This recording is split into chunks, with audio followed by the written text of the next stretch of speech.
All right, I'm gonna do something a little different this time around. What's happening? What's happening? We here again, live, Shop Talk Podcast Studio. We live for real this time. Figured I'd do something a little different. I'ma just, live stream from IG. Hey, what's up, my man? Hey, man, I appreciate the follow, bro. You went crazy on my IG page, man, liking all type of stuff. Appreciate you, bro. Hope you stick around for this. I just wanted to get the people just a up close, a personal behind the stage look at how we get down when we shooting these YouTube videos.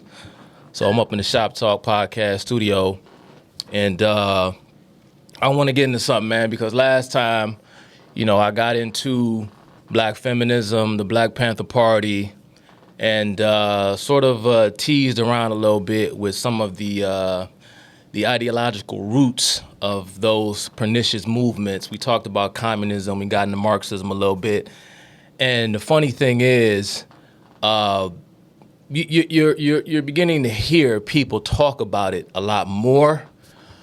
But there is another ideology. So you hear a lot of folks who are either maybe they are knowingly politically conservative or on the right or whatever the case may be, or just people who are kind of trying to sift through all the noise to figure out exactly what's going on, right?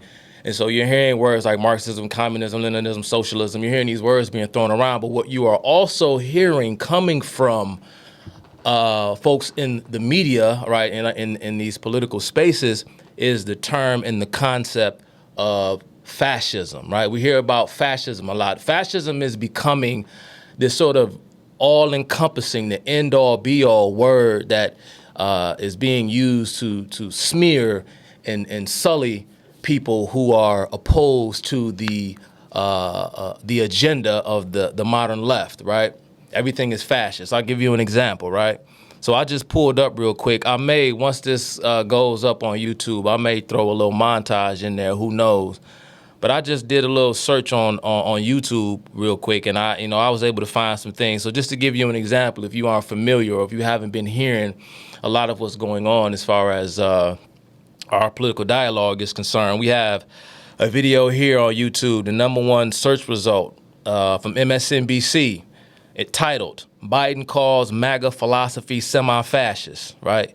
We move on. This is News Nation. Biden calls GOP ideology semi-fascist. CNN, did Biden insult half of America? Strategists debate his semi-fascist remarks. We have another one. A short popped up. It's entitled, "Democrats trash MAGA Republicans as domestic enemies." And in this particular short, I had the displeasure of watching it and listening to it. They referred to them as, terrorists, Nazis, fascists, you name it, bigots, hate mongers, all sorts of things, right? Once again, we have, Fox News, of course, talked about it. Biden calls them semi-fascist, but we all remember that when he gave that speech, right? But it's not just Biden. We have, members from inside the White House. Klein expands on Biden's MAGA semi-fascist remarks. That's, again, coming from MSNBC, right? ABC News, Chris Sturwalt, Biden labeling Trump supporters semi-fascist is a dangerous political gambit, says Stalwart. It goes on. Let's see what we have here. This is coming from some pundit, some contributor from MSNBC. Last name Micah, says, despite their flaws, Democrats are the last and best hope against fascism. This is MSNBC. So MSNBC is trying to convince you that the Democrat Party is the best hope against fascism. Fascism. Okay, we got it. Fascism. Let's see what else we have here. Another talking head on MSNBC. YouTube upload title, "The GOP's normalization of far-right fascism." Far-right fascism. So the question now becomes, well, where is fascism, right? Where does fascism lie along the political spectrum? Because we're hearing a lot coming from a lot of, like I said moments ago, from conservatives and this and that about communism, Marxism. But what is fascism? Okay, I want to talk about this. MSNBC, fascism, paramilitary groups seen aligning with Republican political targeting. So fascists and paramilitary groups are aligning with the Republicans. Got it. Dana Milbank on the GOP using fascist techniques and considers it to be un-American. All right, I think y'all get the point. I get the point. Let's see if we can find maybe one more reference, but I think you're getting it, right? So we hear this term fascism being thrown around, or this idea that the Republican Party and MAGA Republicans especially are a threat to our democracy. This is what we're hearing. So anything, whenever the left and its many machinations cannot get their way, it does not seem as though they are getting their way, everything to them is always a threat to our democracy, right? And I can hear you all saying it now. Of course, the United States is not a democracy. Of course, this is a representative republic, right? You know, we all know that. I don't think, well, you know, many supporters of the Democrat Party, I'm not too sure that they understand that today. But, you know, there are some democratic principles involved in the political process because there is a semblance of majority rule principle in play in our politics. That's the way our system was set up. But, of course, our system was set up to protect the rights of the individual, and a representative republic is the best system, is the system best suited for that. This is, once again, the New York Times asked the question. This is an opinion piece on YouTube titled, "Is President Trump fascist?" So I think y'all get the point, right? So fascism, right? Fascism is this boogeyman. It's one of those words. And that's why I titled this Fascism, America's Boogeyman, right? America's Boogeyman. But we're going to work through it. We're going to define it. We're going to get into the history of it, the philosophical tradition of fascism, where it comes from. And we are going to, in fact, figure out and get to the bottom of once and for all. Once again, and I haven't heard any public intellectual or political pundit speak about fascism in terms of from an American political spectrum, where does fascism belong? Is it a right-wing ideology or is it a left-wing ideology? I've only heard one man talk about this in years. And like I said, I'm not omnipotent. I'm not everywhere. I'm not saying he's the only one, but this is just me. And that is, in fact, Dinesh D'Souza. But we're going to find out today, is fascism on the left or is fascism on the right? But first, let's define it, particularly, like I said, from a political perspective. I'm reading here. This is your sort of classic textbook encyclopedia definition of fascism. Fascism is a political ideology and mass movement that dominated many parts of Central, Southern, and Eastern Europe between 1919 and 1945, and that also had its inherents in Western Europe, the United States, South Africa, Japan, Latin America, and the Middle East. Europe's first fascist leader was none other than, of course, Benito Mussolini. He took the name of his party from the Latin word fascis, which referred to a bundle of elm or branch rods, usually containing an axe. This symbol, or this was used as the symbol for the penal authority in ancient Rome. So whenever you see the bundle of rods, and there's an axe that sits atop the bundle of rods that are intertwined, that is, in fact, the symbol of fascism. And there's a reason why they chose to use the fascia or the bundle of elm or wooden rods. Because if you take one stick, right, if you take one stick and you try to snap the stick in half, you know, you probably could snap the twig or the stick in half. But of course, the more sticks that you have and you try to break them in half simultaneously, the harder it becomes to break once they are together, right? And so remember, we talked about last time, and you all see how the symbol of the fist comes accompanied with, of course, any iteration of the modern Marxist philosophy. You always see its adherents, whether consciously or unconsciously, always brandishing the fist, right?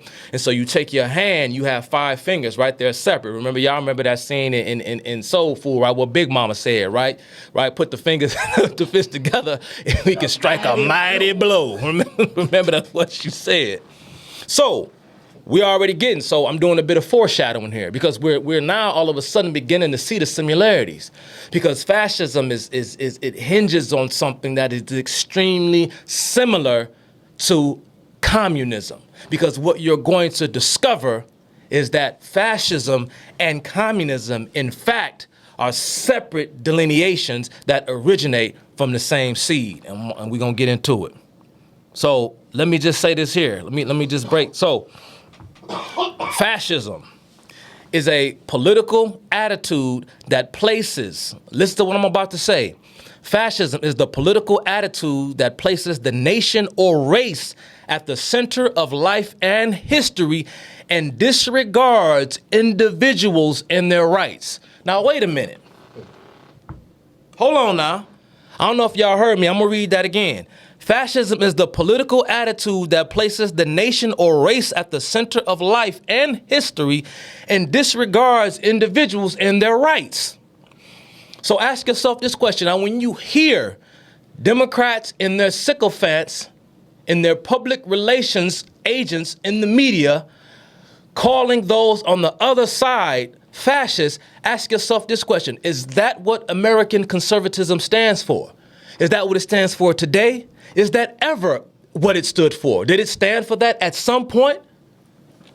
Okay, we're going to find out, because to me, based upon the definition that I just outlined when I talked about fascism, it sounds eerily similar to a lot of the things that we've been talking about already with respect to communism and Marxism. They sound the same.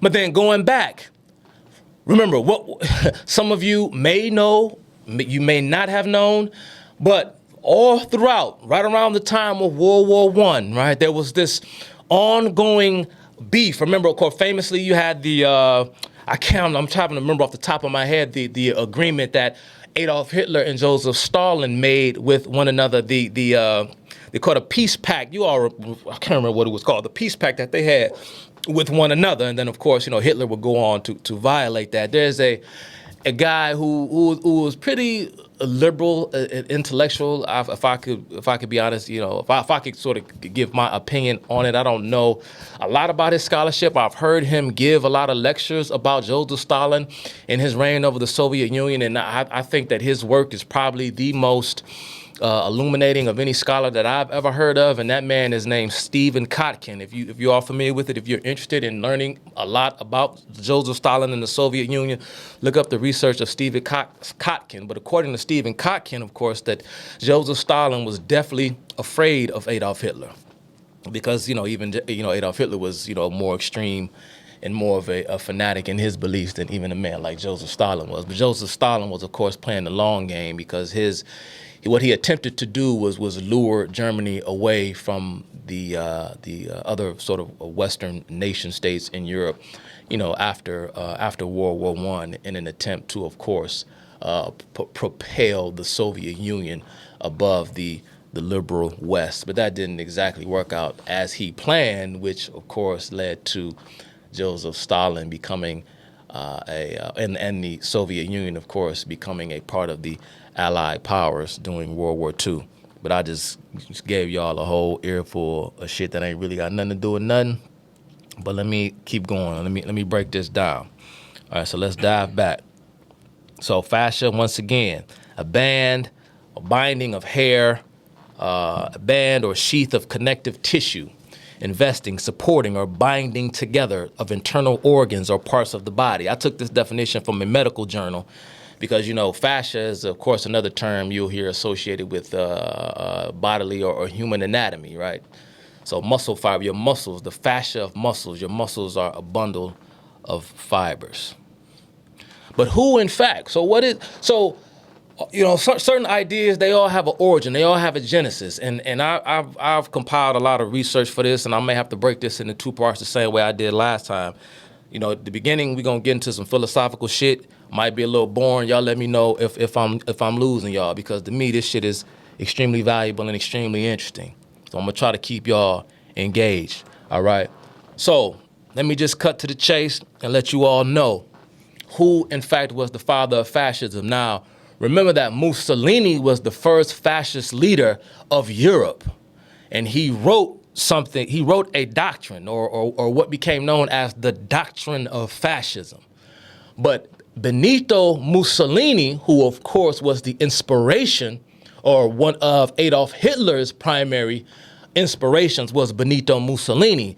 But the man who co-wrote, and perhaps wrote more of the doctrine of fascism than Benito Mussolini himself was an Italian philosopher by the name of Giovanni Gentile. Giovanni Gentile. He was an Italian neo-Hegelian idealist, philosopher, educator, and fascist politician. He self-styled himself the philosopher of fascism, and he was influential in providing an intellectual foundation for Italian fascism, and he ghostwrote part of the doctrine of fascism with Benito Mussolini. He was involved in the resurgence of Hegelian idealism in Italian philosophy, and also devised his own system of thought, which he called actual idealism or actualism. Chuck, you talking about all these isms. I don't even know what all that shit mean. Okay, walk with me. Which has been described as the subjective extreme of the idealist tradition. So we're going to get more into Giovanni Gentile so we can figure out exactly where the term and the concept of fascism comes from, all right? Now, Giovanni Gentile was born in 1875 in Italy, Castelvetrano, Italy, and he died, of course, on April 15th, 1944 in Florence, Italy, where he was assassinated by anti-fascist communists, right? Now, he was a major figure in Italian philosophy. I just went into that a little bit. But it goes on here, and I'm reading directly from the Encyclopedia Britannica, that his actual idealism is kind of like a thing that he coined, right? A style, a sub-genre of philosophy that he coined after none other than the man I'm about to name here. His actual idealism shows the strong influence of George Wilhelm Friedrich Hegel. Now, wait a minute. Because you all heard me talking about Hegelianism, and Giovanni Gentile was one of the key members in the resurgence of Hegelianism in the early 20th century, and this became known as Neo-Hegelianism. But what do we know about Friedrich Hegel, who was in fact the primary intellectual and philosophical influence of Karl Marx? It was Friedrich Hegel. Now, wait a minute. Now, Giovanni Gentile was heavily influenced. This is the father of fascism. He was heavily influenced by Marx. But he was heavily influenced by Hegel, but so was Marx. So wait a minute, Giovanni Gentile and Marx, same seed, Hegel, okay.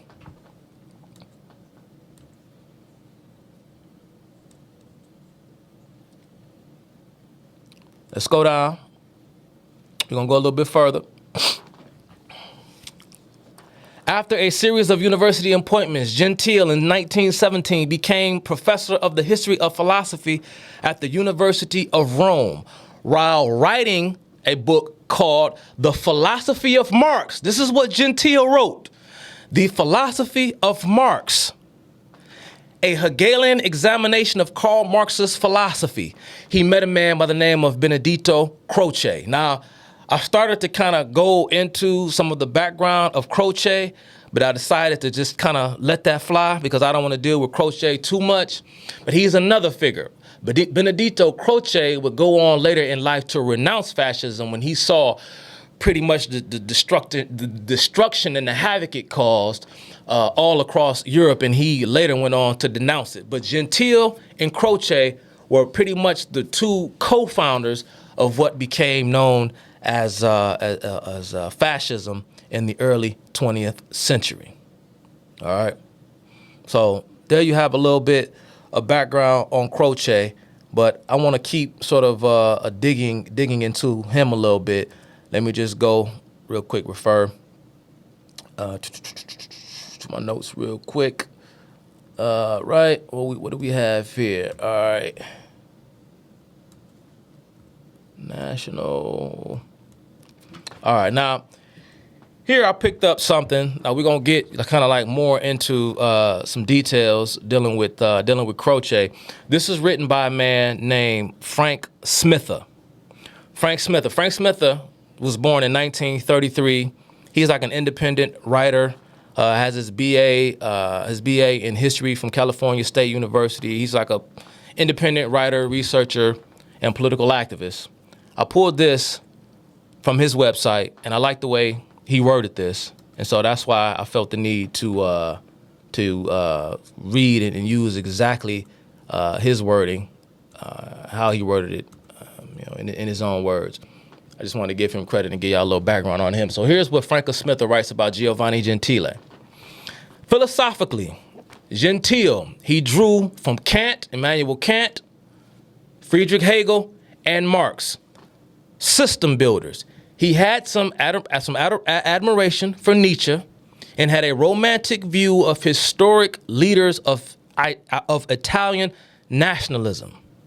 He had been an academic, the chairman of the Department of Philosophy at Palermo University from 1907 to 1914. In 1923, he accepted Mussolini's offer to become the Minister of Education. Gentile admired Marx, although with his fellow fascists, he was opposed to class struggle. Their nationalism embodied a unified patriotic devotion to the state.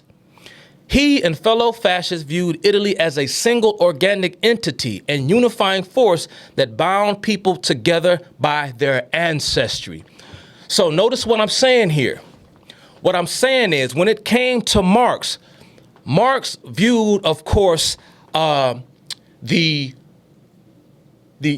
true sort of conscious state of man is one where man viewed himself first and foremost as the member of a class. And that class, of course, was determined by way of one's material acquisition. And their material acquisition, or the state that they were in with respect to their material lot in life, is, of course, what informed them intellectually. So everything was determined by their material sort of lot in life. And of course, this became known as Marx's dialectical materialism, which is what, in fact, drew its inspiration from Hegel's form of dialectics. But Marx just, of course, took it and turned it into something material. So what Croce is saying is that never mind class.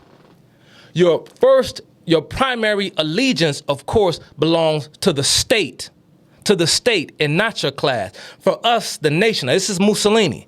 For us, the nation is not just territory, but something spiritual. A nation is great when it translates into reality the force of spirit. So Gentile's admiration for Marx can be compared to the youthful Adolf Hitler's admiration of the socialist labor movement marching together in a seemingly endless file through the streets of Vienna. What Hitler admired was the labor movement's mobilization for the sake of power.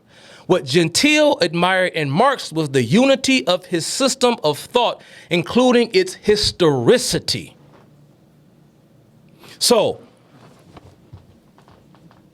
what I just said when I talked about the state and the single organic entity and a unifying force that bound people together by their ancestry. So everybody remembers, Hitler and his whole obsession with the Aryan race and this and that. That was because, and this is one of the key phrases, one of the things that, of course, the Nazis would often they oftentimes harped on this saying and this moniker that they have for themselves that they referred to as blood and soil. That's kind of like a pre-civilizational way that human beings looked at the world prior to the evolution of the modern state.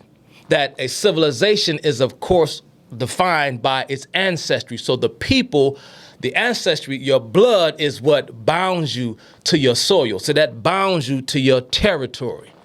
Not culture, not values, not ideals, but the citizen himself and his ancestry is what bound him to the soil. So when people say, and I oftentimes say, well, wait a minute, how is it that when we think about socialism, we think about Marx. We think about Marx, we think about leftism. But when we think about the Socialist Labor Party of Germany, aka the National Socialists, i.e. the Nazis, we think about far-right authoritarianism, but the name socialism is directly in the title. Why and where did the beef and the disconnect between Adolf Hitler and Moscow, Joseph Stalin, where did the disconnect come? Remember that allegiance to the state, according to Marx's orthodoxy, is an example of false consciousness, because what the international communist movement was attempting to do was override one's attachment to nation in favor of what was good for the cause of the class. See, Adolf Hitler and his ilk and others like Benito Mussolini did not want to be bound by, or should I say, they did not want to accept and take their dictates from Moscow, because Adolf Hitler believed that the peoples of Germany were in fact uniquely German. So what you had with the Soviet Union at the time was, of course, the prototype of what we refer to today as the neoliberal globalist world order. But that's what you had, of course, in Moscow. This kind of one-size-fits-all top-down dictatorship with total disregard to how the various peoples and groups of people all over the world viewed themselves as something intrinsically unique and different from, say, for example, the peoples of Russia. So Adolf Hitler and others who were like, well, we get the whole undermining the individual for what is, in fact, in the best interest of the collective, but why should we listen to Russia? Why is Russia like Germany? Why is Russia like Italy? Well, we are going to create this communist utopia. We do, in fact, need to do away with trivial lines of, say, a demarcation and separation like political boundaries. Let's get rid of the very notion, the very concept of the state.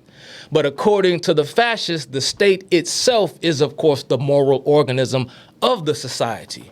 And so this is where you see the similarities and the connections between fascism and Marxism, because what does Marx say about the role of the state? See, in order for you to eliminate private property, as Marx prophesized, you must force those who do own something to give up what it is that they own. So remember when Marx talked about that there would be a momentary period of despotism where the state would, of course, be tyrannical. This is, of course, the example that we think of when we think about fascism. Fascism is a step toward what Marx would refer to as communism, when, of course, the state would wither away and die, when man would have been effectively transformed into a socialist man, and then you would have an example of this kind of spontaneous outbreak of what became known, or this sort of spontaneous outbreak of what we today refer to as social justice. So you would need a state when mankind, or when human beings would, of course, be successfully rebranded, reprogrammed, and retrained.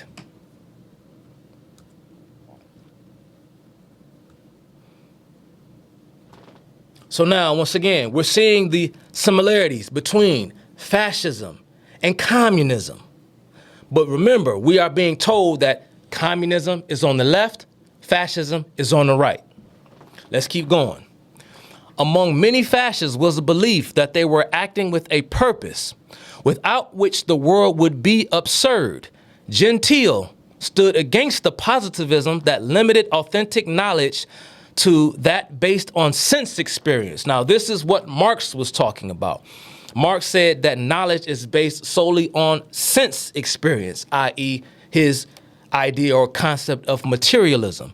But fascist philosophy, claimed Gentile, was not skeptical, nor agnostic, nor pessimistic, nor passively optimistic. Fascism, he claimed, was man engaged in a moral and intellectual struggle in an exercise of free will in the creation of a new world. So your individual identity comes second to the collective. But instead of the class collective, the collective is embodied in the legitimacy or the primacy of the government or of the state.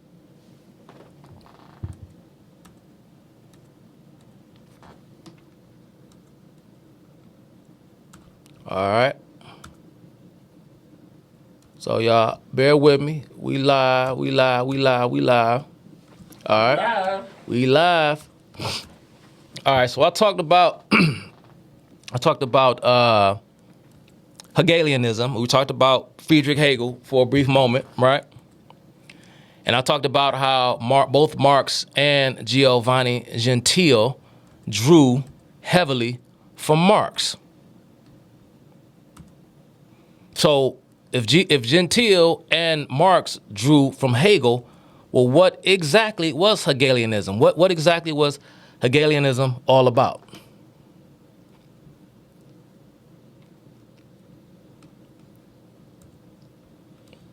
All right, y'all, give me a second. Let me just find exactly what I'm looking for. So, Hegelianism. This is what we get into the weird kind of philosophical ins and outs of exactly what Hegelianism is. Hegelianism is the collection of philosophical movements that developed out of the thought of the 19th century German philosopher Georg Wilhelm Friedrich Hegel. The term here is so construed as to exclude Hegel himself and to include, therefore, only the ensuing Hegelian movements. Now, this shit may sound a bit complicated and crazy, but don't worry, y'all. I'm going to give y'all an earful because I'm going to break down exactly what Friedrich Hegel is talking about. A history in which it seems, no, let me go back. As such, its thought is focused upon history and logic. A history in which it seems in various perspectives that the rational is the real, and a logic in which sees that truth is in the whole. So the truth is in the whole. What does that mean? Let me too just say this as an aside that, of course, Friedrich Hegel drew inspiration from this person was sort of like almost like a mythological figure, right? Evidence is not quite clear on if this person actually existed or not, but he is referred to, or maybe the person who coined this or came up with this particular brand of philosophical thought sort of wrote under a pseudonym, and that pseudonym is, of course, none other than Hermes Trismegistus, and he came up with the philosophy of Hermeticism. Much of Hegelianism sort of borrows from Hermeticism. It's sort of like Hermeticism repackaged and rebranded as something new, unique, and different, but that's not, in fact, what it is. So, Hegelianism, and once again, I'm gonna break down exactly what Hegelianism is. Shit gonna sound ill, but it really ain't that complicated. The Hegelian system, in which German idealism reached its fulfillment, claimed to provide a unitary solution to all of the problems of philosophy. It held that the speculative point of view, which transcends all particular and separate perspectives, must grasp the one truth, bringing back to its proper center all the problems of logic, of metaphysics, and the philosophies of nature, law, history, and culture. According to Hegel, this attitude is more than a formal method that remains extraneous to its own content. Rather, it represents the actual development of the absolute, of the all-embracing totality of reality, considered as subject, not merely as substance. So understand what I just said. So what Hegel is saying in so many words is that when he says that it represents the actual development of the absolute. So the experience of alienation is what in fact develops, or what allows the knowledge of the absolute to develop from its own negation. Now follow me.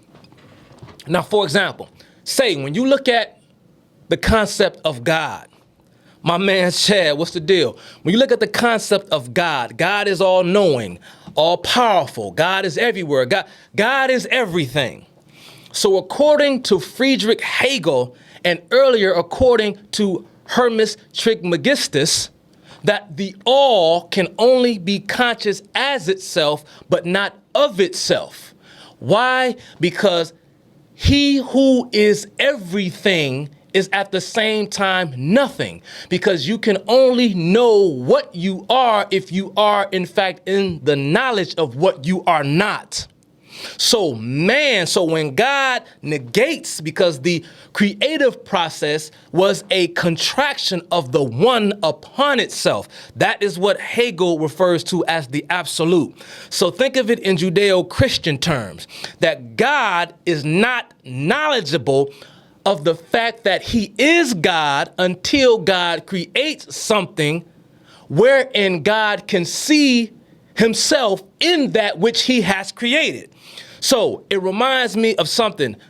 I did a recent YouTube live. I did a recent podcast with the creator of the film Uncle Tom, my boy Chad O. Jackson. And in the film, and during our conversation, we went into a conversation between radical leftist Nikki Giovanni and another radical leftist James Baldwin. And in that exchange, they have the audacity to make the claim that God needs man, that God cannot exist without man, that God is dependent upon man. So this is the Hegelian attitude and understanding that in order for the one to know it itself, the one must contract to become the two.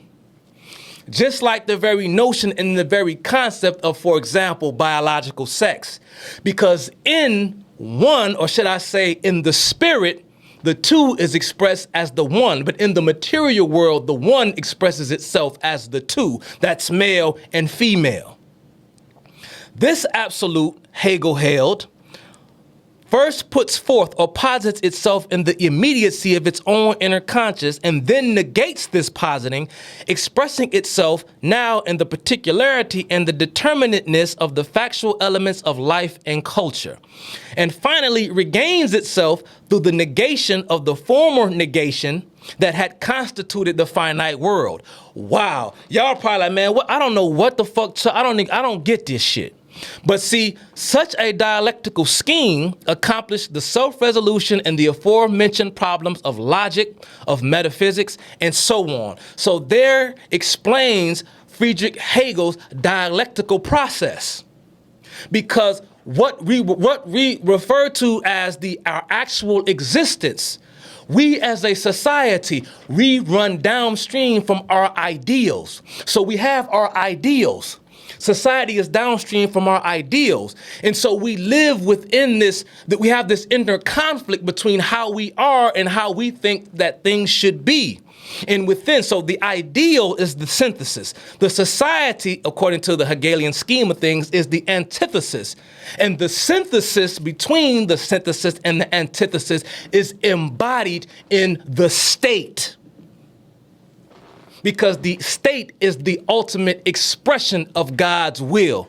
Oh my God. See, I said, we gonna talk, this is some philosophical stuff. Last time I was talking about Huey P. Newton and Angela Davis, and when I say these, y'all perk up. Y'all perk up when I say that shit. Mm-hmm. But see, when we start talking about Giovanni Gentile, where it come from, Friedrich Hegel, we start talking about where it come from, y'all motherfuckers get the y'all get the yawning and tuning me out. But see, y'all don't realize and know that, see, I do it all. I do everything. See, today I figured that I needed to come in here and do this today. I figured I need to come in here and do this today. So, fascist parties, let me go back to fascism for a second. Fascist parties and movements came to power in several countries between 1922 and 1945. The National Fascist Party in Italy, led by Mussolini, the National Socialist German Workers' Party, or the Nazi Party, led by Adolf Hitler. Once again, I said this up. Why is it that we know that Adolf Hitler was a socialist, but he's not a left-winger. He's a right-winger. How did this happen? How did this happen? I'm gonna give y'all a little aside. I found this kind of interesting. So y'all familiar with the whole term and the whole concept of social justice, right? My man, he speaks like a black militant, but he doesn't sound like one. That's damn right. I said this shit about myself. I got the mind of something different, but see, I fight like a leftist because, see, they pretend. See, when they get all loud and start screaming, you automatically defer because you start saying to yourself, somebody who is that sincere cannot possibly be lying. So that's how they try to outwit you with their passion. But see, you ain't gonna box me in and punk me and intimidate me because you act and you sound militant. That shit don't work with me, partner, because I done seen a million of you cocksuckers come and go, and it don't fly with me. And don't take yourself no credit. You played on that side before. The difference is, I played your game before. I played your game before. I've been on, and when I was on that, I was probably better than you. Exactly. And when I was on that type of time, I was better than you at it. That's how I know you better than you know yourself. That's right. And I know what you gonna say before you gonna say it. That's right. In 1930, dig this here. In 1930, because you had kind of fascism in Europe, and you had elements of fascism in the United States too, and I'm gonna get to that if y'all just allow me to get there. Because once again, I'm getting to the ideological roots of fascism, but we gonna talk about the political ramifications of fascism, because fascism, once again, they claim that Republicans and conservatives are fascists, but we're going to find out who the fascists were back then and who, in fact, were on the side of the fascists. And I'm going to give you a little hint. I'm going to give you a little clue. It's a modern-day Democrat icon who pretty much created the blueprint for what would become Democrat politics in America. And his initials are FDR, but we gonna get there. I don't know, did I give it away? Was that too on the nose? Okay. In 1930, a Catholic priest named Charles E. Coughlin, he began a national radio broadcast of sermons on political and economic subjects. His talks became increasingly undemocratic and anti-Semitic, as did the journal he founded titled Social Justice. After running unsuccessfully for president in 1936, Coughlin became an apologist for Hitler, Mussolini, and Franco. In 1942, social justice was banned from the U.S. mails for violating the Espionage Act. In the same year, the American Catholic Church ordered Coughlin to stop his broadcast. So you had a man who was an apologist for Hitler, Mussolini, and Franco, who had his own broadcast in a journal that he founded called Social Justice. I got news flash for you. See, when you start talking about, because there are only two ways to skin this cat. Let me quote the great economist Ludwig von Mises, that when you start talking about societal organization, there are only two ways to skin this cat. We can either have markets or we can have planning. Anytime you start talking about planning, you start to talk about institutions that have a monopoly on force, thus the ability to compel human behavior. And the only entity and instrument that has the ability to do that is, of course, the state. So it doesn't matter if we're talking about fascism or Marxism, we're talking about the state. So when it comes to the American political spectrum, anything or any ideology that places the responsibility of organizing society in the hands of the state, we're talking about something that is on the political left and not the right. Because the state is always in the business of organizing the society, of course, for the purpose of social justice. If you all want to know what social justice looks like, just go and read. I believe it was the 1936 was the year that the Soviet Constitution was drafted.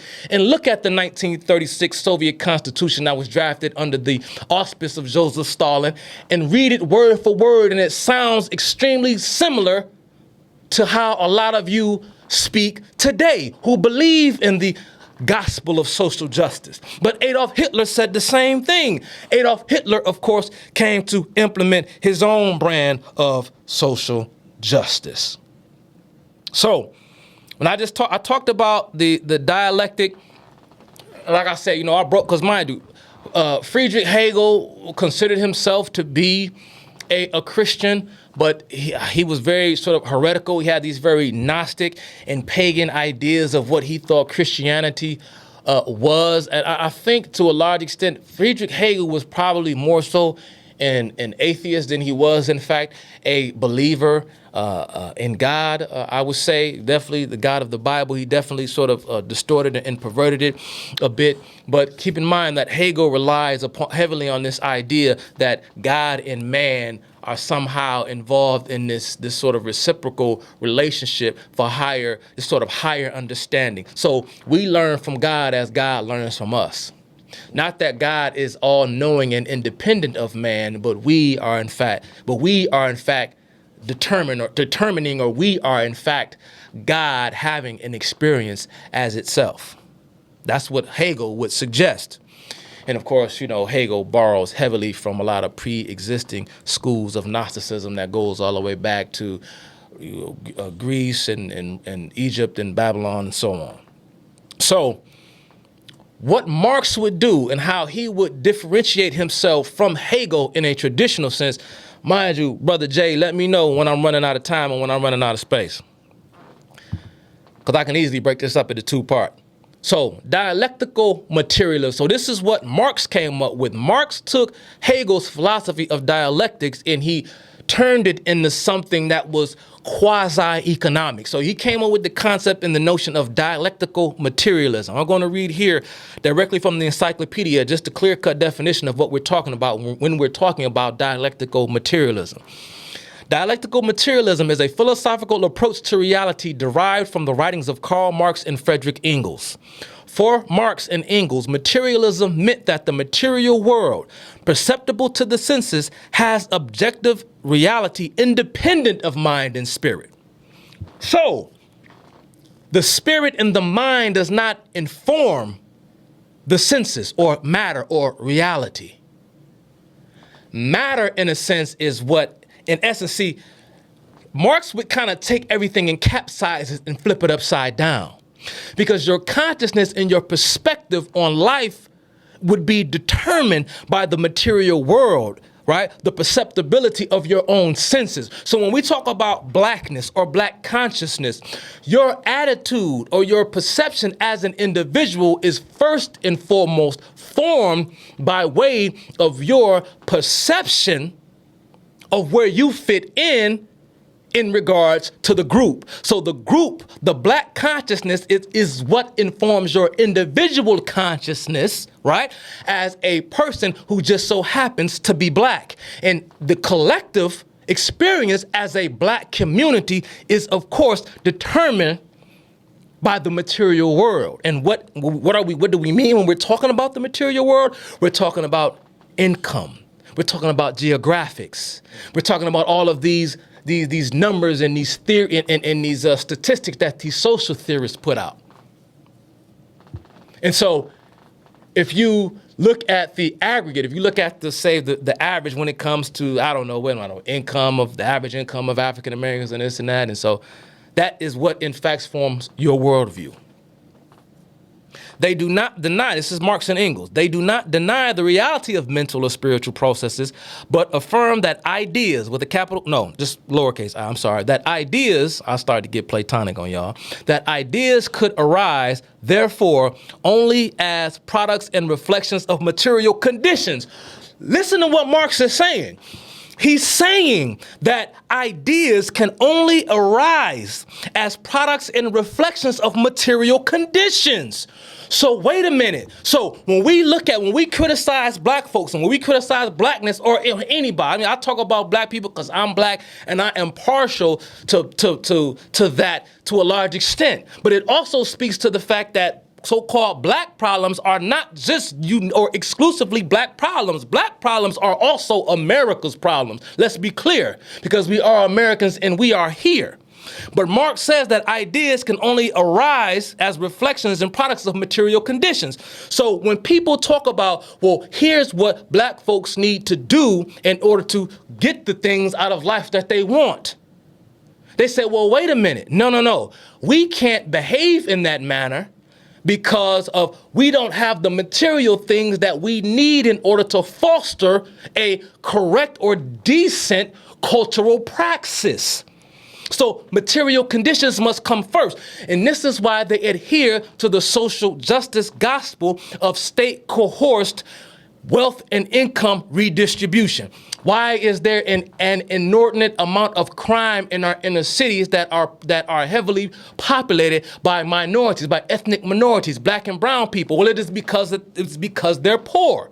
So the ideas that they have that they ought to go out and rob and steal and kill is informed by the fact that they're products of their material conditions. So their attitudes towards life, towards decency, towards morality is informed by their material conditions. But what they don't realize is that is in fact a flaw in their logic, in their thinking, because Marx would take it and invert it. Being the pagan Satanist that he was, he took the truth and inverted it. Because your ideas, or should I say, it is your ideas that in fact inform your material conditions. It is your ideas that inform your material conditions. It's not the other way around. This is why robbing from the rich and giving to the poor is never going to change the black community. My partner sitting across this table from me sent me a meme or a reel or something not too long ago. Showed this development that they put up in Detroit. There was new how that it looked wonderful, right? Then it was like fast forward maybe 10 or 15 years later, the place was, you couldn't recognize it, destroyed. Why? Because the people embody the ideas and they carry with them their values. The ghetto isn't the ghetto because it's just the ghetto. The ghetto is the ghetto because the people who inhabit the ghetto embody a ghetto mentality. It's the ideas that create the conditions. The conditions don't create your mind. But that's what Marx believed.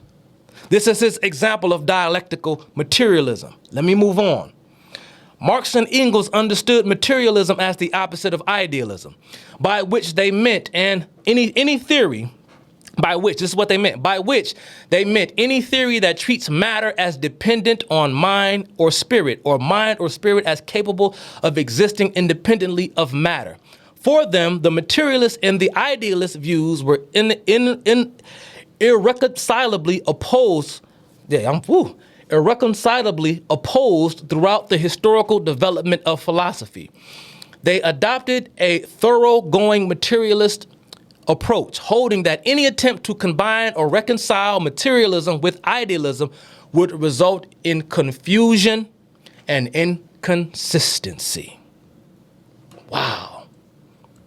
So that's Hegelianism, y'all. And mind you, back then in the heyday of Hegel, you had some Hegelians who were on the right, and those were considered the idealist Hegelians, and you had some Hegelians who were on the left, and those were, of course, the materialists. But the left type of Hegelians, these were at the time considered the young Hegelians. I just want to read a brief description of them. For the most part, the young Hegelians, for the most part, were indirect disciples of Hegel and considered the dialectical a principle of movement and viewed Hegel's identification of the rational with the real as a command to modify. Listen to what, let me back up, bro. Because I'm having a moment because this shit make all the sense in the world to me. I know y'all, you know what I mean? Well, fuck it. Like I told y'all last time, you're not going to get this shit off first bite. But I just want y'all to be curious enough to keep saying, who is this crazy ass nigga saying all this wild shit? My man's Jay pointed out to me a reel he posted on his Instagram page, the one that I was talking about, Booker T. Washington and W.E.B. Du Bois. People was going, the comment section is so polarizing. Some people like, oh, dog kicking some shit. Everybody else saying, man, what the fuck? He a clown. What he talking about? Why he tearing down W.E.B. Du Bois? Why he tearing down all these black men? So I want y'all to keep coming and keep hearing what the crazy nigga, like my man's Richard Pryor, I want y'all to hear what the crazy nigga talking about. All right.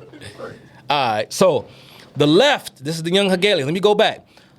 For the most part, indirect disciples of Hegel considered the dialectical as a principle of movement and viewed Hegel's identification of the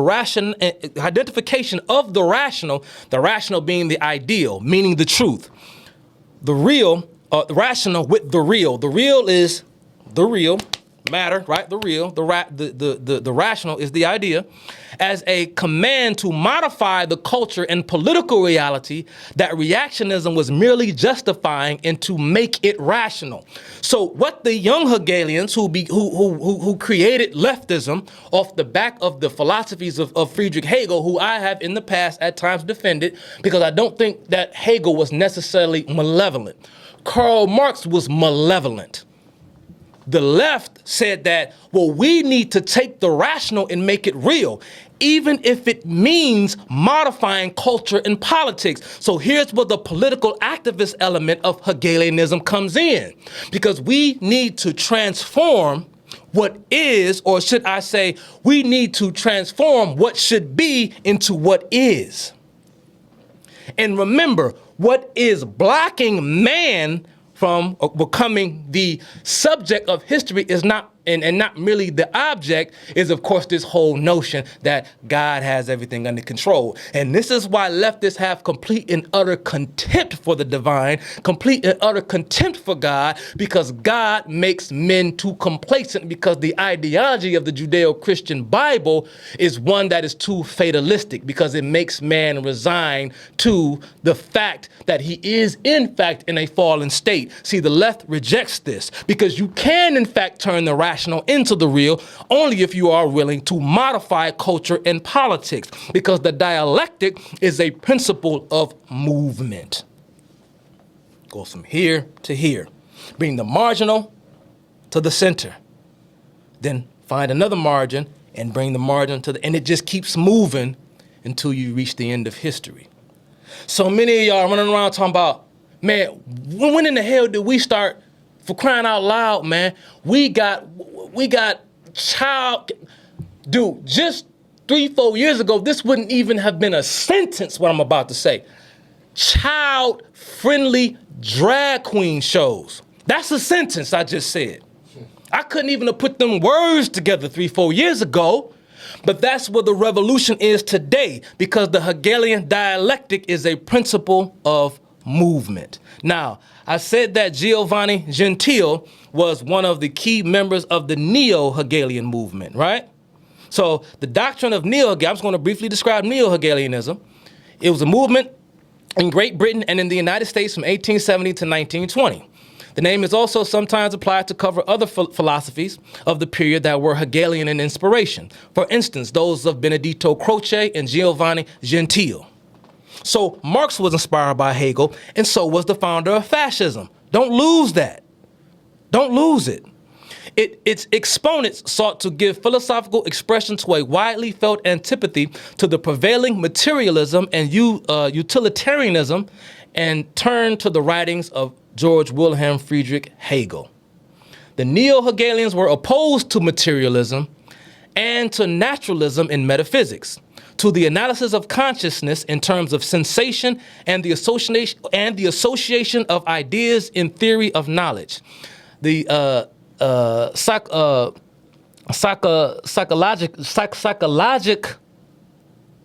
what the French toast? Psychologicism, the psychologicism. Woo, I had to break that down syllable by syllable. I couldn't even read it fast. The psychologicism and the formulaism in logic, and to the greatest happiness principle, as well as the doctrine of duty for duty's sake in ethics. So they said, man, duty's just for duty's sake. I'm gonna fuck with you. Well, what does that even mean exactly? Well, duty, according to the dictates, of course, of the state. There, in fact, lies your duty. Your duty is to do whatever the state needs you to do. So mind you, we keep hearing that fascism is on the left. Is on the right, not the left. Is that correct? Is that correct? Okay. Now we're going to fast forward. So now we done got into a little bit of the philosophical origins of fascism. Mind you, Trump's a fascist, MAGA Republican, they're all fascists, they're all fascists. I got it. Gotcha. Well, let's dig into something a little bit, all right? Did you all know that FDR, Franklin Delano Roosevelt, Democrat, won 4 terms, pulled us out of the Great Depression, so the story goes, defeated Adolf Hitler, Tojo, Benito Mussolini? Yeah, Franklin Delano Roosevelt. I'm going to read an article written by David Gordon, who was a member of the Mises Institute. I brought up von Mises earlier. He references a book written by a man named Wolfgang Sitzvelbusch. And that's his last name. I'm pronouncing it the best I can. Sitzvelbusch. The book is entitled The Three New Deals, Reflections on Roosevelt's America, Mussolini's Italy, and Germany's Europe. Hitler's Germany. Oh, man. Critics of Roosevelt's New Deal often liken it to fascism. Roosevelt's numerous defenders dismissed this charge as reactionary propaganda. But was it? Wolfgang writes, I'm not even going to try to pronounce that last name again, the broad-ranging powers granted to Roosevelt by Congress before that body went into recess, this was 1933. This is Wolfgang talking about Congress of 1933. The broad-ranging powers granted to Roosevelt by Congress before that body went into recess were unprecedented in times of peace. Because we used the Great Depression. Everybody was desperate, got to come. So when people are desperate, what do they cling to? They don't rely, they don't put their faith in their fellow man, who's, of course, made in the image and the likeness of God. They place their faith in government when in times of great stress. This is what you had going on back then. So this is how Franklin Delano Roosevelt was able to amass immense power. So we talk about Trump and all the other Republicans, all the crazy, the election deniers like Kerry Lake and the conspiracy theorists, Ron DeSantis and a few others, Marjorie Taylor Greene and Matt Gaetz and Jim Jordan, a couple of the good House members, and maybe a few of the milquetoast guys in the Senate who like to somehow talk like they got some sense. Oh, see, they're the ones who are helping usher in this fascist movement. But no other president in American history, arguably, you can look at Lincoln, and maybe you can look at not Franklin Delano Roosevelt, but Woodrow Wilson, of course, because he had to help prosecute World War I, and there was a lot of American opposition to World War I, and Woodrow Wilson did a lot in terms of shutting down opposition to America's efforts in World War I. And so fast forward, Franklin Delano Roosevelt would do the same thing, but of course, his executive power, his unilateral executive power was unprecedented. We hadn't seen anything like that in American history up until that point. But he is, in fact, a Democrat icon. They love Franklin Delano Roosevelt, the New Deal. But his policies at the time were considered to be semi-fascist by way of the people who were criticizing the executive overreach of Franklin Delano Roosevelt at the time. So how is it that the Republican Party has become the party of fascism, but we haven't seen anything close to the type of fascistic acts committed by a president in this country since Franklin Delano Roosevelt? Through his delegation of powers, Congress had, in effect, temporarily done away with itself as the legislative branch of government. So Congress said, we out. Fuck it. Let's say, because remember, the legislative body is the body that is most closely connected to the will of the people. Not the president, the legislature. But at the time in 1933, the legislature said, we out. Give it to Roosevelt. In Germany, the only remaining check on the executive was the Supreme Court. We could talk about Franklin Delano Roosevelt, not appointed, but he nominated, of course, Hugo Black to the Supreme Court. He was an infamous lawyer that defended the Ku Klux Klan. This was Franklin Delano Roosevelt. Franklin Delano Roosevelt, remember, famously or infamously at the time, attempted to expand the seats on the court. because he knew that the only thing standing in the way of his fascist agenda was the Supreme Court. So he wanted, while he was in office, to appoint as many justices at the time that he knew would do his bidding. But even at the time, Democrats, who may even in fact have supported Franklin Delano Roosevelt, were saying, oh, nah, you're going too far now, bruh. His own party had to put him in check because they said we cannot expand the Supreme Court. But that was Roosevelt. In Germany, a similar process allowed Hitler to assume legislative power after the Reichstag burned down in a suspected case of arson on February 28, 1933. January 6th, anybody? Okay. The Nazi press enthusiastically hailed the New Deal measures. America, like the Reich, meaning the Third Reich, had decisively broken with the uninhibited frenzy of market speculation. Oh my God. Didn't I say earlier, planning or markets? Nazis said, fuck market speculation. Don't leave it up to the market. Remember what happened? And I got folks, I'm in Detroit, I got folks who work for the big three. Remember what happened? George Bush even helped, bring that. Well, it was the whole TARP program. Say the big three. Obama came in, took the baton from Bush, continued to extend that. Remember? Certain companies, are just too big to fail. We can't allow them to fail. So the government must bail them out, meaning i.e. you, the taxpayer, because the uninhibited frenzy of market speculation is what led to the Great Depression. That was the prevailing myth. It wasn't, in fact, market speculation that caused the Great Depression. It was the protectionism that was implemented by Herbert Hoover.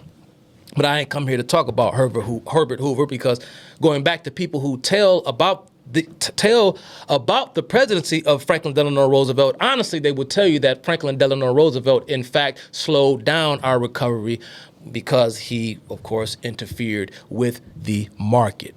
But the socialists in Germany didn't believe in markets, because when you socialize something, keep in mind, whether it's fascism or some other form, fascism is just another form of Hegelianism, which is simply another form of Marxism. Marxists and or communists and fascists, they could talk about how they were fighting each other all they want to.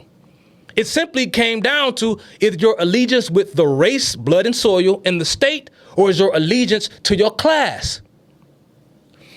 Simply put, Germany was National Socialism. The Soviet Union was international socialism. And that's where the beef came from.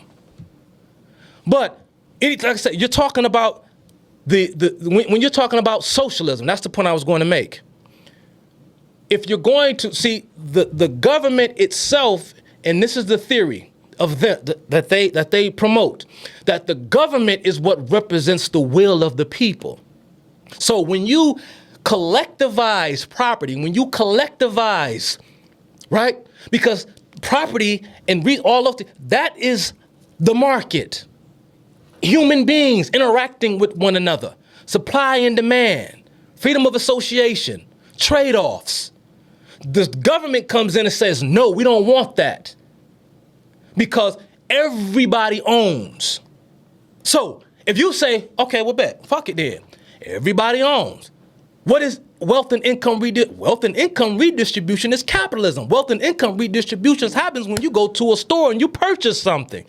But according to collectivism, statism, Marxism, fascism, they say, no, it shouldn't work that way. Here is how it should work. We are going to determine the prices in the market, because the state is going to own all things that can possibly be owned on behalf of the collective. So each will put in according to their ability, and they will only take according to their need. So the state owns the means of production. Socialism, Marxism, fascism, this is how it works. Now, of course, Mussolini and Hitler, of course, they allowed the financial elites to do their thing. This kind of corporatism was happening. I can hear some of y'all now go, well, technically, the Nazis weren't exactly like communists. I'm not saying that. It's not what I'm saying. But the reality is that fascists and communists are a lot more similar than they would have you believe. The Nazi Party newspaper, called the People's Party, don't you love that? That was the name of the newspaper. Stressed Roosevelt's adoption of National Socialist strains of thought in his economic and social policies, praising the president's style of leadership as being compatible with Hitler's own dictatorial leadership. So the Nazis were praising Roosevelt because his policies were like Hitler's. What the, wait a minute. But Trump and MAGA Republicans are the fascists and the Nazis. Okay, I got it. Let's get to some more quotes here. Hitler himself was never lacking in praise for his American counterpart. He told American ambassador William Dodd, this is Hitler telling Dodd, that he was in accord with the president in the view that the virtue of duty, readiness for sacrifice, and discipline should dominate the entire people. The public will transcends the interests of the individual. This was the German philosophy. This is a quote. This is a slogan of the Nazis. The public will transcends the interests of the individual. Mussolini also went on to say that he found remnants of fascism inside of Roosevelt's administration, the principle that the state no longer leaves the economy to its own devices. This is what Franklin Delano Roosevelt refused to do, which is, of course, leave the market to its own devices. But it goes both ways. Roosevelt never did as much for Hitler, but he did for Mussolini. Now, he would go on to praise Mussolini. This is Roosevelt, speaking of Mussolini. I don't mind telling you in confidence, FDR reminded to a White House correspondent, that I am keeping in fairly close touch with that admirable Italian gentleman. Rux Tuckfeld, a leading advisor to the president, had difficulty containing his enthusiasm for Mussolini's program to modernize Italy, saying that it's the cleanest and most efficient operating piece of social machinery he had ever seen, and it makes him envious. Let me tell y'all something. If not for our constitutional system of checks and balances, Franklin Delano Roosevelt would have destroyed this country for good. And he damn near did. It does, in fact, pertain to globalism. I don't know if Manuel Luna, I don't know if you were here earlier. I kind of hinted at globalism a little bit. I didn't touch it that much. But you're absolutely right. I'm going to end this off with a bit of an aside, just kind of speaking about globalism and sort of relating it to nationalism. And it didn't stop there with the FDR's praise of Mussolini and Hitler. Let me read this article from the Daily Caller. This is an opinion piece written by John Griffin. John Griffin says, I'm just going to try to read some of the quotes here. FDR and his foremost cheerleaders at the time specifically espoused open support of the efficiency of Mussolini and Hitler and welcomed fascism. Roosevelt himself once called Mussolini admirable. I just read that. Mussolini returned the compliment with adulatory praise, writing of Roosevelt's many reforms, reminiscent of fascism and the principle that the state no longer leaves the economy to its own devices. I just cleared that. Oh, who do we have here?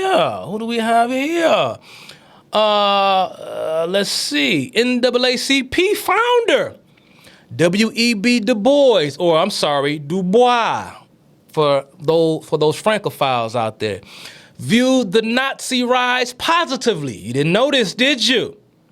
Saying that Hitler's dictatorship had been absolutely necessary to get the state in order. In 1937, Du Bois stated, "There is today, in some respects, more democracy in Germany than there had been in past years." I myself, and this is going off memory, read in Thomas Sowell's book, Intellectuals and Race, that it was W.E.B. Du Bois who once referred to the Third Reich as the greatest example of democracy in the Western world. This is W.E.B. Du Bois speaking about Hitler. Now, you can say, well, man, this was before 1939, right? The invasion of Warsaw, Poland. We didn't know what a monster Hitler was. And to some extent, that's fair. Okay, maybe Roosevelt, they didn't know. Okay, I'm going to say this too as an aside. socialism, eugenics, progressives. So they all called themselves progressives, but they were economic socialists, and they believed in the philosophy of biological determinism. We call that eugenics today. The man who was a close friend and somewhat of a confidant, I dare say, of Franklin Delano Roosevelt was a man by the name of Madison Grant, who heavily influenced, of course, Adolf Hitler. I'm trying to remember the book that Madison Grant wrote that Adolf Hitler, I think he described it in his own words as being his own personal Bible when it came to his attitudes towards race. But they were all, of course, early 20th century progressives. W.E.B. Du Bois, of course, would go on to renounce his American citizenship and openly admit his membership to the Communist Party sometime during the 1960s. I have a New York Times article archived on my phone where the New York Times wrote in the 1960s explicitly about this. As a matter of fact, I didn't even know my homeboy Chad O. Jackson, and I forgot his partner, the other guy who's kind of like, he kind of like the quiet dude behind the scenes chilling. He'll make public appearances from time to time. When it came to Uncle Tom 2 documentary, they showed footage of W.E.B. Du Bois bumping elbows and rubbing shoulders with Mao Zedong. I'd never seen that footage before in my life. I say this motherfucker W.E.B. Du Bois actually went and commingled and bumped shoulders and rubbed elbows with Mao Zedong. But then on my boy Instagram page, they criticizing me for having the audacity to put Booker T. Washington above Du Bois. I'm tearing a black man down. But did you all know the same W.E.B. Du Bois that y'all claim I'm tearing down was partial and complimentary towards Adolf Hitler? Did you know he was complimentary towards Mao Zedong? You didn't know because you don't even know who Mao Zedong is. You know who Hitler is because Hitler was a racist. But you didn't know that Mao Zedong killed nearly 3 times as many people than Adolf Hitler did. That doesn't bother you. Doesn't bother you that the Black Panther Party, part of their fundraising efforts, is they would sell Mao's Little Red Book to college students in Berkeley for $1 a piece. That's how they would raise money. They were fans of Mao Zedong, the Black Panther Party. But don't worry, we'll get to that on another day, okay? The New York Times reporter Ann O'Hare McCormick wrote fawningly in the aftermath of Roosevelt's inauguration that Washington, D.C., listen to what the New York Times wrote, ladies and gentlemen. This woman, strangely reminiscent of Rome in the first weeks after the March of the Black Shirts, of Moscow at the beginning of the 5-year plan.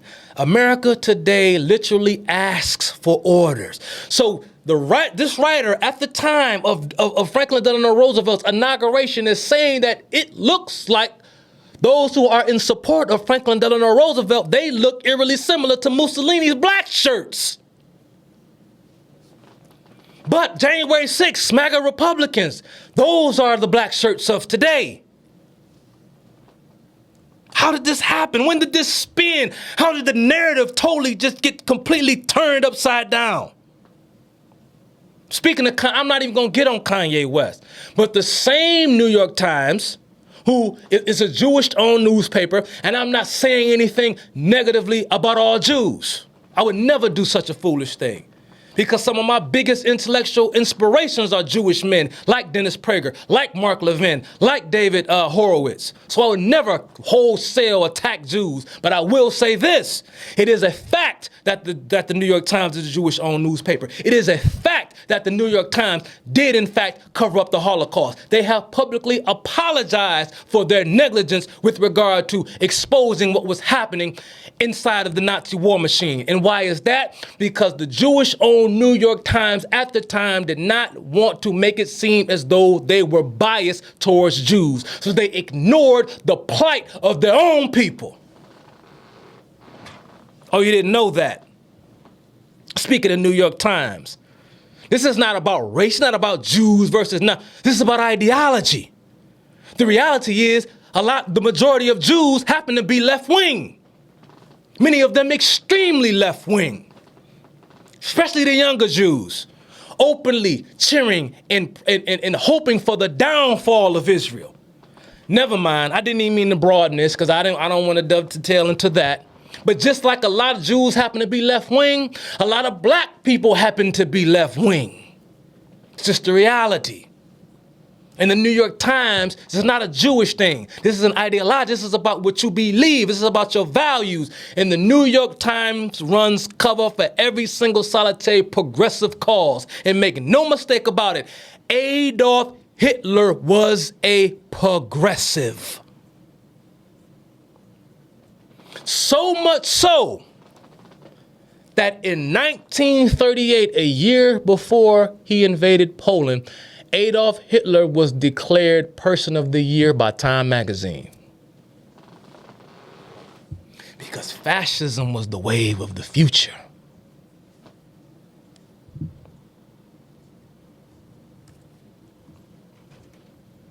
So, remind me again who the fascists are? Republicans. I got it. Y'all know who, and I'm almost out of time, so I'm gonna make this real quick. We're gonna break this down. Are you all familiar with who the Bull Moose is? Y'all heard of the Bull Moose? Y'all know who the Bull Moose is? The Bull Moose is one of 4 men on Mount Rushmore. That's Teddy. That's Franklin's cousin, right? Wasn't Franklin and Teddy, weren't they cousins? Yeah.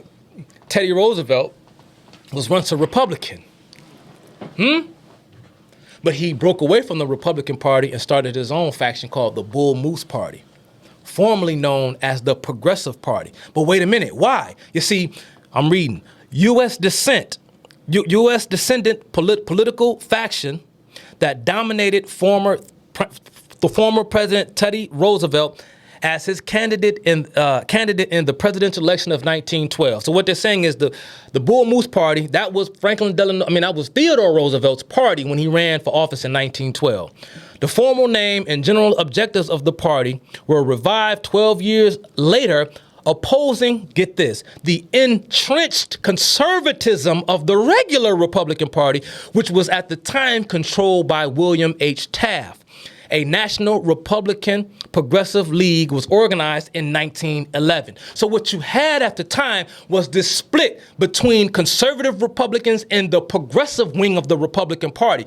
What ended up happening was the William Taft-led faction of the Republican Party said, we don't want this progressive shit. Theodore Roosevelt took the ideology of progressivism and formed his own party. And it was due to the split that occurred as a result of the progressive wing of the Republican Party leaving the Republican Party. The Democrat progressive Woodrow Wilson would, of course, come to power after Theodore Roosevelt. So it was the Republican Party that rejected conservatism. It was the Republican Party that rejected progressivism. Rejected it. The same Republican Party that is rejecting progressivism today, at least the better elements of it. It's not the Republican Party as the end-all be. I'm not some hyper-partisan. But I'm coming at you with truth and you tell me that I'm lying. In 1910, because Trump is a nationalist, right? He's a white nationalist. This is what y'all claim that the Republican Party, this is what Trump represents, even though I have never even heard him put those two terms together. Because he talks about nationalism. But when Trump is talking about nationalism, President Trump is talking about the consent of the governed. He's talking about how the electorate should have a say in the policy positions that are pursued by way of their own elected representatives and not offshore unelected groups who dictate American policy from abroad. Did any of you elect who the fuck sat on the board of the World Economic Forum? Has the name Klaus Schwab ever appeared on a ballot at your local voting precinct? Absolutely not. So when Trump talks about nationalism, he's not talking about nationalism like Hegel. He's not talking about nationalism like Gentile or Croce or John Dewey, or any of these other Marxist progressive figures. He's talking about nationalism in terms of the fact that the people of the nation should have a say-so in the fate of their own country. This is not about white people or white nationalism. President Trump is not a eugenicist. But Franklin Delano Roosevelt believed in progressivism. Margaret Sanger believed in eugenics. in bioracial determinism, progressivism, Richard T. Ely, Madison Grant, John Maynard Keynes, all of these left-wing icons that you still hear champion today, all believe that the collective, meaning that humanity would be better off if black people were bred out of existence. Those were the liberals of the early 20th century who called themselves progressives. What did Stacey Abrams just recently say? How should we deal with inflation? Maybe you should abort your children if you want to help combat inflation. Abort your children. The more progressives change, the more they stay the same. It was Franklin Delano Roosevelt in 1910 that gave a speech that became known as the New Nationalism speech in 1910. The New Nationalism speech. This man is on Mount Rushmore now. This is from the White House archives. It just gives a brief opening synopsis of the speech. When he gave it in Kansas and laid out the vision for what he called the New Nationalism. Then it goes on to say, see, this was put up on in the White House archives in 2011. Barack Obama was still in office. What does it say here? Today, President Obama traveled to the same place, Kansas, to talk about some of the very same things. In his speech, the president talked about how this is a make or break moment for the middle class and all of those who are fighting to get into the middle class. At stake is the very survival of our country, where working people can earn enough to raise a family, build a modest savings, own a home, and secure their retirement. That's what Barack Obama went to talk about, because he was giving a speech in the spirit and in the same vein of Theodore Roosevelt. But what was the New Nationalism? What was the philosophy of the New Nationalism? I'm going to read it, and then I'm ghost town. In U.S. history, New Nationalism, in U.S. history, a political philosophy of Theodore Roosevelt, an espousal, get what I'm about to say, an espousal of active federal intervention to promote social justice and economic welfare of the underprivileged. Its precepts were strongly influenced by Herbert Crawley's The Promise of American Life, written in 1910. Roosevelt used the phrase New Nationalism in a 1910 speech in which he attempted to reconcile the liberal and progressive wings of the Republican Party. But the conservative wing of the Republican Party won out, and of course, a couple of years later, we saw one of the greatest presidents in American history who doesn't get cited enough, and that is, of course, Calvin Coolidge. Because they said, fuck that liberal shit, we don't want that here. Then, of course, the liberal Republican would rear his ugly head in the late 1980s after Ronald Reagan would pass the baton to the Bush dynasty. So, New Nationalism is about reconciling the liberal and conservative wings of the Republican Party, and it was about implementing social justice and the economic welfare of the underprivileged. So this was Teddy Roosevelt believed in implementing all of these programs to help the underprivileged, which does nothing, of course, but keep them poor. And what ended up happening later on is that his cousin, Franklin Delano Roosevelt, would come about just 20 or so years later and finish what Theodore Roosevelt had started. So, appreciate IG Live for sticking this through with me. This is going to go up on my YouTube page in due time. Give me about, 4 or 5 days when I can edit this thing up, chop it up, put it together. I'm going to throw it up on my YouTube page. If you want to run it back and listen to anything that I just said, figured it'd be a nice little touch to live stream as I was recording. And that's that, man. So when they say that fascism is a far-right authoritarian movement, you ask them, who was Giovanni Gentile? And see what they say. Who is Friedrich Hegel? And see what they say. What is the Hegelian dialectic? And see what they say. What is the difference between Gentile and Marx? And see what they say. Single source, same seed. Same seed. Two so-called opposing factions, merely illusory. Same seed. By their fruits you shall know them. Totalitarianism is totalitarianism no matter how you slice it. You either let the people govern themselves or you let the state make all of the decisions. Both communism and fascism both posit or both espouse the same belief, and that is the state is better suited when it comes to making decisions than the individual. Fascism is on the left. And I'm out.